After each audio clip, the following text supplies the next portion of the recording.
Hey guys, sorry, I just wanted to be me today, but welcome back to another NL Fantasy Fanatics podcast. And what a team list this was! Wow. So, going through the Knights and Roosters game, there's not a lot to take out of these games. Just really like the decimated of Dom Young, James Tedesco, and Sam Walker, both out, or all three of them out. So I think Joey Manu looks like a good option at fullback, but I just don't think he's got enough there. And yeah, you see Nat Butcher back, Solidity dropped to the bench. And I think Terrell May on the bench too. I think Terrell's a safe hold though, definitely. Just hearing he's missing the team bus, nothing too serious. You still see no Tyson Frizzell, which means that it makes Dylan Lucas look like a very good option again this week, but won't be there for much longer. And I think Greg Marzoo there. So yeah, that's pretty much it. Greg Marzoo comes in for probably a Nari Tuala or Thomas Jenkins, and that's pretty much it on the side. Jaden Brayley will be cheap soon. Now down to the Storm Bulldogs game. So on the Storm side of the ball, you got I think Pappenhausen, and I think the Storm absolutely win this game very easily. I think Pap will be a very good captaincy option this week. Must buy, in my opinion, if you don't have him already. Cam Munster, I think he's on my side. We all know that. I just think this will be a spine game for them. They'll link up. I think Cam Munster goes crazy. I'm calling the first 100 of the game to Cam Munster. First 100 of the season. Jerome Hughes is looking all the first grader. He's looking real good. Then I think, yeah, Grant stays there. Sean Blue looks still got a spot. Looks like a good option with Joe Chan, the 18 spot jersey. I don't see Joe coming to the starting lineup. Maybe the bench. On the other side of the ball, yeah, again, a decimated side. But I honestly think that this is their best back seven that the team can field. Stephen Crichton at fullback. I think this will be very interesting, and he could score well there, but he hasn't really scored well there in his career, so don't look at him. I think, yeah, Drew's keeping a spot. You pretty much hold Drew and Salmon for another 2 weeks, and then they'll make their cash, and you sell them at 412K and like 500 odd K for both of them. And yeah, Jacob Kraz holding a spot at centre. I think he's a hold this week at least, just because of all the fires there. And Sam Hughes, I think, could start because late mail that Mac King has been ruled out. On this side of the ball, so you got Reece Walsh back, which sees Tristan Saylor drop to the bench, and this looks like it'll see massive minutes for Pat Carrigan because there's only 2 forwards there, and I'm hearing Jaden Hunt out too, which means Jordan Ricky out too, which means probably Willison onto the edge because there's not really many edges on this bench. Yeah, so I'm surprised Corey Oates got the spot over Jordan Pereira. Interesting, but yeah, I think Adam Reynolds being out it's going to be tough for them.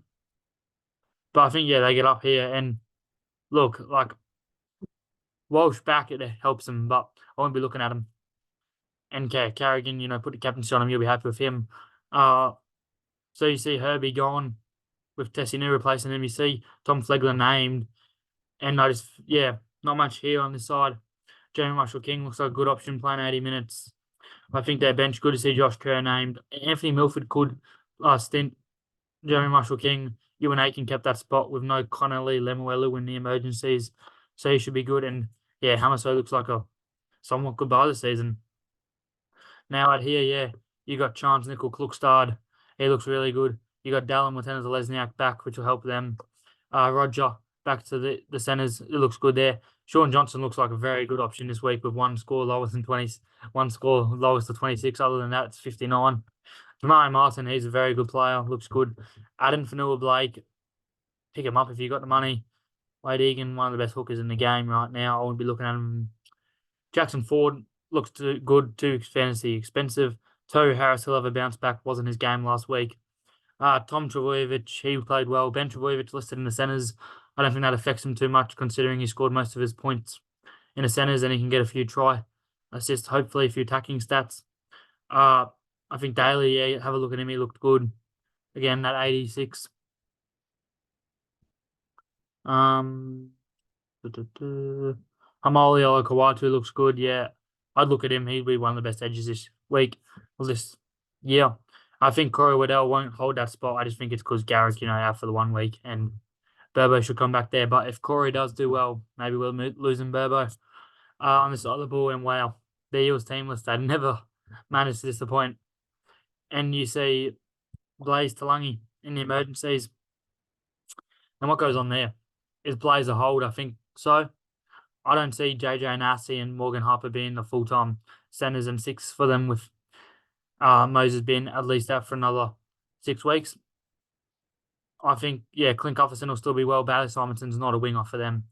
You look at this, Jermaine Hopgood looks good, but still a forward bench. Bryce Cartwright back, but I think he'll be taken out, which is where I think maybe you get a Blaze Talangi onto the bench, hopefully. But yeah, I think, yeah, so Bryce Cartwright out, Ryan Madison onto the edge, I assume. On the other side, Scott Drinkwater looks really good. Tom Chester listed in the centres for Zach Labour being out. I think Tom's a good option this week, 350k. He'll score you well. Fina Fuiaki looks like I wouldn't be buying him. I'd be selling him if you could. Jason Tamalolo, don't buy him yet. Reece Robson looks good, very good first grader. Sign him up. Looked very good on the weekend. And Ruben Cotto is definitely a hold, but I wouldn't be looking to buy him. Wow. The one he's never seen to disappoint either. The big talking point here, Damien Cook into the 18th jersey, 18th man jersey, and Jai Gray at fullback. How good, do you see this going forward? No Damien Cook in the side. I think he's been playing well and he's been a fantasy option. I think it's tough for them. Keon could bounce back, definitely. Keon's a very good player. I think you'd only be looking at the side with a Keon, a Jai Gray, and a Cam Murray. The rest, nah. I think Cam will bounce back and play 80 minutes this week because Jason Dimitro is just he has to save his job somehow. But yeah, Jai Gray, he'll be a good cash cow. I got my cash cow of the week, Eero in the centres. I think he'll do very well. Could put on a cricket score against these guys with their centres and that edge just looking decimated. Not much else here. Nico Hines be best captaincy option this week. Cam McInnes looks very good with that bench still. They got two edges there with Billy Burns and Talakai will play centre. Don't see him playing for the middle. And they got Jack Williams who can play edge, a bit of 13, a bit of lock, a bit of prop, but I think he has to play at the prop position because those guys aren't playing big minutes. And you see Toby Rudolph on the emergencies, same with Braden Hamill and Ueli. So on the Sunday games, the Tigers, yeah, they're missing pretty much just John Bateman.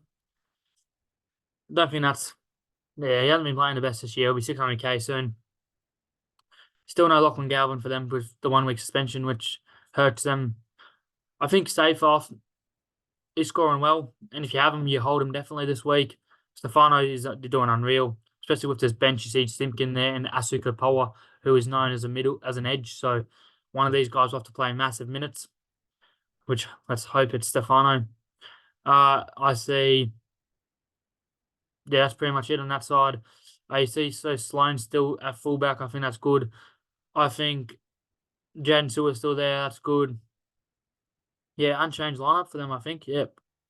No Viliami Fafita on the emergency, so we don't get a hope of him playing.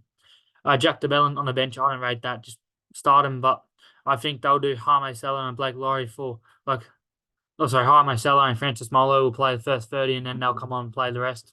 And I don't see Tom Eisenhuth a very good option at 13. And on to the last game of the round. So Jordan Rapana gone. Chevy Stewart at 1. I think Chevy, I got him as my second best cash cow of the week. He'll make you some money. He'll have a spot for a couple of weeks, 6 to 8. Ethan Strange looks really good at 6. Zach Hosking returns. Very, very happy with that. Danny Levi stays there. Yeah, I wouldn't be looking much at that Raiders side. Not very fantasy relevant, but I think Corey Hurtson being out, Corey Horse. On his side, a very fantasy relevant team, actually. Jaden Campbell looks good. I don't know if I'd be looking to buy him. It's a bit 50-50. Personally, I wouldn't just because they're such a bad team. And I reckon there's better fullbacks you can go with. But for his price, and we know what he can do, I think Dave Fafita, I'm very big on this week. I think he's going to be the best edge, and you got to get him in somehow. But that's pretty much it for the team list. So now on to the 5 pods with BODS. So the first one, I got Angus Crichton, owned by 7.83% of teams. When you put him at second row, I think he's going to get around 50 to 60 minutes. So let's just filter it with that. I think you'll see I see scores there of good PPM, but there's also 60 and 89 and 86 minutes. he injured his knee, I guess. But yeah, I just think like let's say he plays over 50 and he plays under 70, so around that 65 minutes mark. Yeah, look, 50. I just think like for me, I'm waiting a week on Angus, like a 27. Let's say Angus comes out, scores a 35, he only goes up 8K. And if he even scores a 50, you're still getting him at 460 odd K. I think, yeah, you can wait a week on Angus, definitely. The second pod of pod, Joey Manu, like not really a pod owned by 15%, but in that top 5,000, he definitely is a pod. And look, just the reason is look at his stats at fullback. Like that one there, he got off of a hamstring injury. But other than that, like let's say you go minutes over 50, for example, 63.8 average, and he's a fantasy keeper, an absolute gun. He's got 99s in there, 87s, and you all know like 98s, and we all know that he'll be a gun when he's in the centres too. So I think this week, if you're looking for a centre wing fullback that you could captain, bring on Joey Manu and he'll just be a keeper for you in the centres. Our third one I got as David Feeder. Honestly, my pot of the round played centre. Not very good at centre. Scored a 65 though. And yeah, interesting. Oh yeah, I got Davis second row. Like he's playing 80 minutes. He looked good last weekend, and even off the bench, like a 51 and 55 minutes last week, which is good. Try saver, line break assists. But this one is just like not really many attacking stats. Hasn't scored a try yet, and his base is there. Like you don't really see that from David usually. Like you look at his career base is 25.2, and he needs attacking stats. But this year, I think his base is there, and I think like he's been an edge for ages, like the best edge last since he's been at the Titans. Like, yeah, I think David looks really good and get him in definitely if you can. Jerome Hughes, another pod for bod, the fourth one of the week. I think him at fullback, like, not fullback, sorry, playing for halfback. What am I doing? Yeah, he's looked good and he looked a bit back to that 2021 form where he absolutely killed it with a 61.6 average. He looks back to that kind of form and the 2020 with that stretch through there. And even 2022, he had stretches of good games. And, he's been a bit inconsistent. 2021, he was very good. Yeah. You all know he's been inconsistent, but I just think, like, he looks back to some of his best. Like, he was putting balls on dimes for Eli Katoa and again, try assists there. That try was good. And even there, like, you see what he can do with only 2 try assists, to try save a line break. I think, yeah, he looks like a real good player. And I'd get him in if you're going for a pod half and you don't want one of the top 5 guys, he'll serve you well. And Stefano Uta Atakamano. Just for me, I think like when you put him starting at prop and he plays over 60 minutes, or let's put it over 60, his PPM's there. Like he scores unreal, average of 60. Even when you put him over 50, like you have a 54.2 average in 57.2 minutes. And it looks like he'll be playing an average of 55 minutes. So that, for me, gives me enough value. Like he's got to break even at 22. So he's at least got 5 points of value from where he's priced at. And you see what he can do, like 77, 68. Like, yes, he might get you those 40s, but he's also got those 60s and 50s and 70s for you. So now onto the wing fullback roulette. We have at centre this week, Tom Chester. Like he looked good in that game that Laybutt was out. I just think the Cowboys, they know how to wipe teams off the park. They do, definitely. Got a toughish kind of draw coming up. But I think with a lowest break even, and like I don't see him scoring any lower than 19. Like even look at him fullback, like he's got, yeah, look at that scores, and they weren't very convincing wins. Like they didn't absolutely kill him off the park.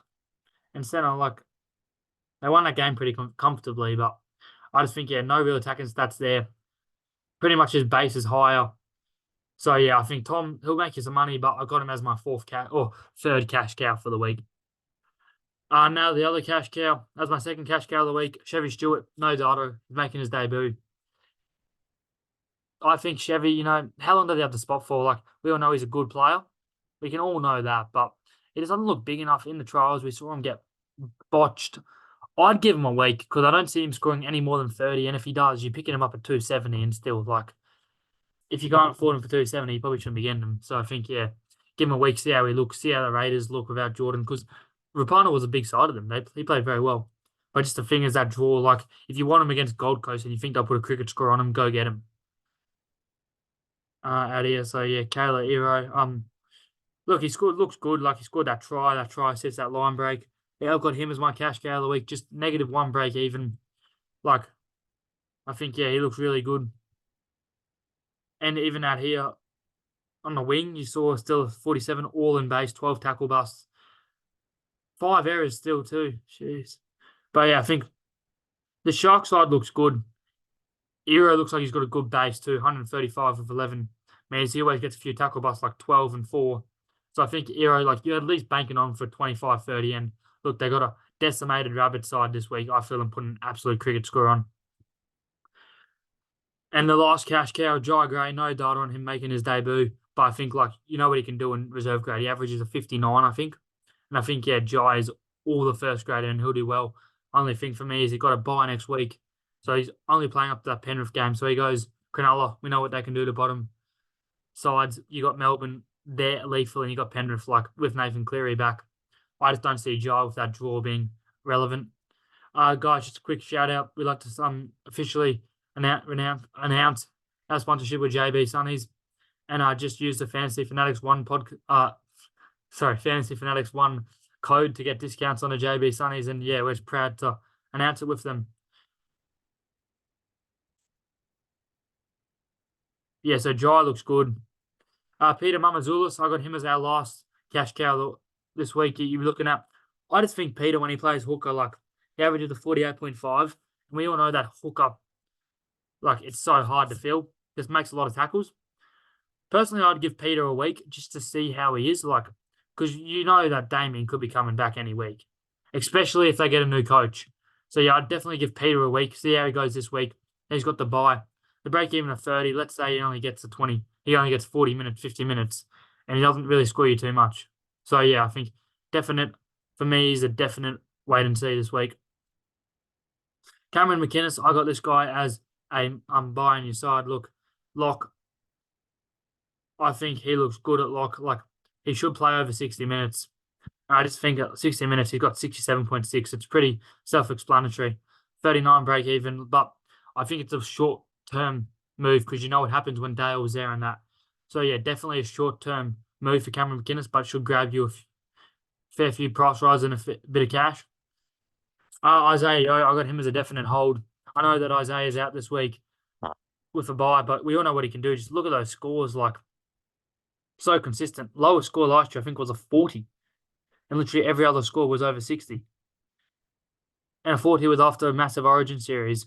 So I think, yeah, Isaiah, like, is a definite hold. Just look how good he is. So consistent. Gets you those 70s. Like, yes, he might not get you this, like, he gets 70s and 60s very consistently. And he's got 183, but he might not get you those massive 80s. But I think you don't need him from you. Like, especially until Cleary's back. Like, he should be better when Cleary's there. So yeah, I think definite hold. I don't know why people are selling them. James Tedesco, just for me, is break even to 83. He's a sell. Like, you saw, he started the season off so well, but I just don't think he can do it. Like, too much head knocks for me and Newcastle, Melbourne, like, half draw for them too. I think, yeah, they're not. He's the sell, definitely for me. Uses money to get to a turbo, a Ponga. Salidi Tupanua, again, for me, he's a sell. You just look at this, like, he put it lock by interchange. Like, he has some good scores off the interchange, but I just think, like, that 46 is with a try. 45 is with a try. Are they playing through them? I think he's playing for the middle in this interchange games too. That 51 with a try. No try, actually. So, you know that he can score well off the interchange, but he's got to get those minutes. Like, in minutes under 30, he's not scoring well. Like, off the interchange, he might get you 47 like he did there, but that's an anomaly, like an 18.3 average. And I think definite sell for me. Just don't see it. But I'm holding him personally. Go against every advice I give you guys. Nat Butcher, yeah, for me, he's a buy, definitely. I just think, like, I'm not a definite buy, but not a sell. Like, this year starting the second row, like, you know what he can do. I'd be more interested in him if he was playing at lock, but that dual position, break even of 44, like, he should be able to make you a bit of quick money, bit of a pod too. That's 67, like, he just tackles his heart out so much. And with what I can consider a tough draw, like, four of the next 5 I consider as top 8 sides, and 3 of them I consider as close to top 4, which is the Melbourne Storm, the Broncos, New Zealand Warriors, and I think he'll have to do a lot of it tackling and have a massive base there. So yeah, I think he's a good option. Dylan Lucas, like we know what he can do at the second row. He did have that 65-minute game, but if he plays 80 there, he gets you probably a 47 or something. But yeah, I think that 53.1 average playing the second row, like you know what he can do. The only thing for me is Tyson's there in a couple of weeks. So I think it's a short term move with a break even of 20, could get you to 640. But I think he's just wasting trades bringing him in. So I'd let him go through the keeper. Salmon, oh, what to do with Salmon? Played a bit of 5H Salmon. I think this week Salmon's a definite hold just because, like, let's say the second row here where he got a 34. But yeah, definite hold just because he's moved so much in around the centres and that. And that's really the one good game he's had at lock. Where, like, even at the second row, like, he still had to move there with all that injuries. Not sorry. Sorry. Yeah, all the games the second row, like, look, you see kick out off man, Salmon out to the edge where he didn't score well, then Salmon out to the right centre. Here, Salmon moved to edge, then Salmon moved to winger, I think, even. Yes, Salmon to centre. Yes, so Salmon to centre, like, he doesn't score well in centre, and I think he's a definite hold for me at least this week just to see how many minutes he gets because of the decimated forward pack. Jacob Carraz, I got him as a 70% sell. Like, I think there's a bit of value to hold him because he did get an 89 against my spoon favourites, the Titans this year, 32-0. But, I mean, last year is so much better. Look, just they're not giving him the ball in that right side. Like, if you put all of his stats at centre, his average is dropping dramatically. At 89, it's kind of holding his average of 40.6. But I just think, like, yeah, he's got the scores there, but they're just not putting it up. Like, he's running enough, but just not using him in good attacking spots. Like, he's not really getting those tackle busts as he did. And yeah, so I think he's a sell. Tommy Turbo, I think he's a definite buy. Like, last week he looked good. Even that week there, like, if he could catch a ball, he looked good in the first half or first 20 minutes.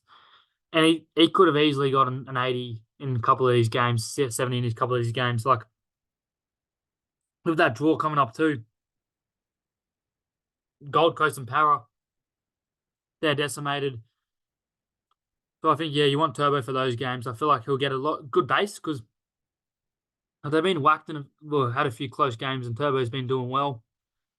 So even the Dragons beat him there and he still scored a 39. But yeah, I think he's been doing well. He's been running hard, getting a few tackle busts, and then they come. Like, you know, he's going to get those attacking stats. He's that good of a player. They just beat Penrith Panthers. For me, Daly Cherry Evans, it's this week or no week. He had that 86. Like, we know what he can do. He can score massive. They got the Gold Coast Titans, and I know a fair few people want him for that week there. Just the thing with Turbo and Daly Cherry Evans is they play Origin. So I think, yeah, you could probably let them both go just because of the Origin if you're going for more of that overall glory. But yeah, I think Daly definitely a buy. If this week, definitely. Just that pod play, like, we all know what he can do. Even at 53, like, hasn't been playing good footy and he switched it on. He's got the goal kicking this week too. So yeah, look at Daly definitely. Terrell May, for me, he's a definite hold. Like, just as PPM 1.03, 1.12 off the bench. Like, look what he can do a prop. I think I'm hearing stuff that he missed the team bus, which is the reason he didn't get big minutes. And I think with a break even of 54, he's definitely still a hold because he's had two scores below 50, but one where or two scores below 54, but one where he loses you a lot of money, like that 23. I think that was an anomaly of minutes. Even then, like, his PPM was unreal. I think he's a definite hold, especially this week. Like, let's say the rumors of him missing the bus were false and he gets another 20 minutes. He still probably gets you to 30, 25 and he only loses you a couple of matches. But he's already made you so much money. So I think you can definitely look at him this week and hold him, definitely. Nico Hines, I got him as my best captaincy option this week. And I'd rank him as the big top gun to get this week. Just so good. Like, you know what he can do at halfback? There's been really no tries there. And you know, like, when the tries come, look what he can get 82, 92, 61s, 95s with the try, like 90s. It tips him over that edge last year. And, like, I think he'll be around that 70s. And again, they got an easy draw. Like, decimated Rabbitohs, Cowboys taking league points. Canberra not the best. St. George taking league points. And then into a tough run here. But I think, Yeah, he can definitely leak points. And he didn't goal kick in this game too. Like he probably would have only gotten three. He would have gotten a couple of like 54 maybe, but yeah, I think he just looking like running the ball easily, like not getting a lot of negatives, other than that one game against the Tigers where he was terrible and the Tigers flogged him. But yeah, I think definite best captaincy option, and if you can buy him. How good is this guy? Been looking unreal. Jermaine Hopgood. I think he has to do everything for the side, honestly. Like that's 62. He tackled his ass out. A lot of turnover tackles. I just the offloads, they're not as high this year as they were last year. Like there was games of four and yeah, just four consistently and that. And I think when those offloads come, then they start playing more of their free flowing footy, he'll be good. He'll be very good. But something to note is when he gets in that offloading farm, he's gone a 48 and a 46. So maybe they're not the best for him to start offloading because he's got to knuckle down and run that ball hard, get the tackle bust and that. But yeah, I think he's a very good option. He'll be if you want to captain him, yeah, pick him up. He'll make you a lot of money.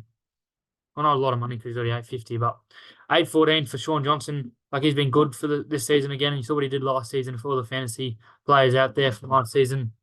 Let's just go back to it. Like he's just so good. An average of 63.3. And like, yeah, you saw it here. He had a double. He looks really good. He was nursing a hamstring, I heard, at the end, which is why he came off. But that 2 try assists, 5 goals. They flogged him. He was there. In that 26, it just wasn't really his game. Like, no attacking stats, no tackles. Like, even he had 10 tackles, but he had the attacking stats. It's just these games where he scores well, he gets the tackles. Just kicking meters down a bit. Just nothing really for him on the attacking side. But you see what he can do on base. 60 there, 59 there, kind of all in base. And then again, kind of 59 again, probably a 45 in base. So I think looks like a very good option, especially with that draw coming up. Manly, they're a bit inconsistent. St George, they're not going to do very well. Gold Coast aren't doing very well. So yeah, I think he's a definite uh, good option this week. And just considering like how good he is, and you know that he is these games with this draw, I don't know why you wouldn't be going for him because he's just that good, isn't he? And now I just want to have a look at my fantasy team. So for this week, I haven't really decided. I want a bit of your help here. So right now, I got these trades confirmed as Rapana to Ero and Kenny to Angus Crichton. I'll only be fielding 16 as of right now. But is it worth selling Kenny and getting Angus Crichton banking 408k next week for Cleary when he can use the free trades next week? Or is it worth going selling Saliti and maximising my points this week and getting one of the big guns like a Hopgood, a Fafita, Johnson? Like, I want you guys' thoughts out of here because right now I'm a bit 50-50. I've put Angus Crichton in there for this video just because I think he can make you some money and that. But I think I want to sell Saliti and I see Kenny as a better way to get to Cleary as using a cash down option because Saliti's going to lose me money. Kenny won't losing me money this week. But I prefer to play 17 over if I can. Like if one of these emergency guys comes in, I'd prefer to be playing 17 over 15 or 16. So yeah, that's the thing. For other side, I think yeah, Grant's leaving me well. Terrell May leaves me well. I think Salmon will score well this week. I think he's in for a 45. I think Cam Murray bounced back for him. I suspect a full 80. Angus Crichton, I'm thinking a 60-minute roll for a 40. Jan Sura, I think a bounce back from him. I think Cam Munster is going bonkers this week. I've already predicted it. First 100 of the week. Drew Hutchinson will score well. He's almost a sell, though. Ethan Strange is doing well. Burbo close to a sell. I'm happy with my back three other than Jacob Kraz. I think next week I will be making way with, if I do this I'll be making way with Drew Hutchinson and Kraz. It'll see probably pretty much Kraz straight to Cleary and then Drew down to maybe a Tom Chester because I need that wing fullback. I'm just too loose there. Yeah, maybe a Tom Chester or even a gun wing fullback like a Kalen Ponga, who I didn't speak about, but he looks really good this year. Scott Drinkwater, both of those two will do you very well. And then on this side, like I'm not very happy with Holden Slitty, but I think I have to do it. Sam Hughes, I think he'll get big minutes. And Ero, I got him as the cash cow of the week. I just think you got to go with him. And there's another world where I strength from my middle here. Because I just think if I am to sell Murray, I'll have Salmon full strength, full time. So maybe it's bringing in a Stefano as our pot of the round and playing him over Crichton, leaving 100 odd K, 170 odd K for the Cam Murray to Nathan Cleary trade next week, which will get very close to direct. 795 break into like 60. Yeah, it'll be very close to direct. I think I might only have to make two with Solidity out to hopefully Chevy if he shows good signs. But then I get Yo back so I can plug Yo into my middle. So yeah, I just want you guys' thoughts on that. But again, thank you for listening, and that'll be all. Just DM us any questions, and yeah, thanks for being here.